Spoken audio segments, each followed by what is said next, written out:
Hi hello കൂട്ടുകാരെ, എല്ലാ കൂട്ടുകാർക്കും ചെമ്പനീർ പൂവിൻ്റെ നാളത്തെ പ്രൊമോ റിവ്യൂലോട്ട് സ്വാഗതം. എനിക്കൊരു സർജറി ഉണ്ടായിരുന്നു കേട്ടോ സുഹൃത്തുക്കളെ, അതുകൊണ്ട് വീഡിയോസും കാര്യങ്ങളൊന്നും ചെയ്യാനൊന്നും പറ്റിയൊന്നുമില്ല. അപ്പോൾ എല്ലാവരും ക്ഷമിക്കുക. അപ്പോൾ പ്രൊമോ റിവ്യൂലോട്ട് സ്വാഗതം. വീഡിയോ ആദ്യമായിട്ട് കാണുന്ന ആൾക്കാരൊന്ന് ലൈക്ക് അടിച്ചും സബ്സ്ക്രൈബും ചെയ്ത് ഹൈപ്പും കൂടി ഒന്ന് അമർത്തണേ. നിങ്ങൾ ഹൈപ്പ് അടിച്ചാൽ മാത്രമേ ഈ വീഡിയോ 10 പേരിലേക്ക് പോകത്തുള്ളൂ. പ്ലീസ് ഹൈപ്പ് അടിച്ചിട്ടൊന്ന് കാണണേ. അങ്ങനെ നമ്മുടെ സുധിയാണെങ്കിൽ രവിയേട്ടനോട് പറയാണ്, അച്ഛാ അവനെ കണ്ടെത്തി ആ കാശ് വാങ്ങിക്കഴിഞ്ഞാൽ മുഴുവൻ കാശും എൻ്റെ കയ്യിൽ തന്നെ കിട്ടണം.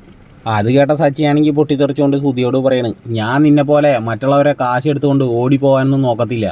അങ്ങനെയൊക്കെ ചെയ്യണത് നിൻ്റെ സ്വഭാവമാണെന്ന് സച്ചിയാണെങ്കിൽ പൊട്ടിത്തെറിച്ചുകൊണ്ട് സുധിയോട് പറയാൻ കേട്ടോ. പിന്നീടാണെങ്കിൽ നമ്മുടെ രേവതിയോടാണെങ്കിൽ നമ്മുടെ സച്ചി പറയാണ്, രേവതി നീ വിചാരിച്ചു കഴിഞ്ഞാൽ പാർലേട്ടത്തിയുടെ മുഖംമൂടി പുറത്ത് കൊണ്ടുവരാൻ പറ്റും. അത് കേട്ട രേവതിയാണെങ്കിൽ ചോദിക്കുകയാണ്, അതിന് ഞാനെന്താ സച്ചിയേട്ടാ ചെയ്യേണ്ടത് ചോദിക്കണം. അപ്പോഴാണെങ്കിൽ സച്ചി പറയുകയാണ്, ആൻ്റണിയുടെ കയ്യിൽ നിന്ന് കാശ് വാങ്ങിയതിനെക്കുറിച്ചും ആൻ്റണി വീഡിയോ പുറത്ത് വിട്ടതിനെക്കുറിച്ചൊക്കെ നീ തന്ത്രപരമായിട്ട് പാർലേട്ടത്തിയോട് ചോദിക്കണം.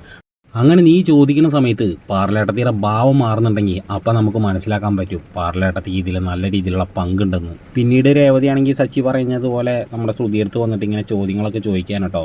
അല്ല ശ്രുതി ആരുടെയൊക്കെ കയ്യിൽ നിന്നും കാശ് കടം വാങ്ങുന്നതായിട്ട് അറിഞ്ഞൂലോ എന്ന് ചോദിക്കാൻ കേട്ടോ. അത് കേട്ടതോടുകൂടി ശ്രുതിയാണെങ്കിൽ ഒന്നും ഇങ്ങനെ പരിങ്ങുണ്ട് കേട്ടോ സുഹൃത്തുക്കളെ. അപ്പോൾ എല്ലാവർക്കും ഈ പ്രൊമോ റിവ്യൂ ഇഷ്ടമായിരുന്നെങ്കിൽ ഒന്ന് ലൈക്ക് അടിച്ചും സബ്സ്ക്രൈബും ചെയ്ത് സപ്പോർട്ട് ചെയ്തിട്ട് പോണേ.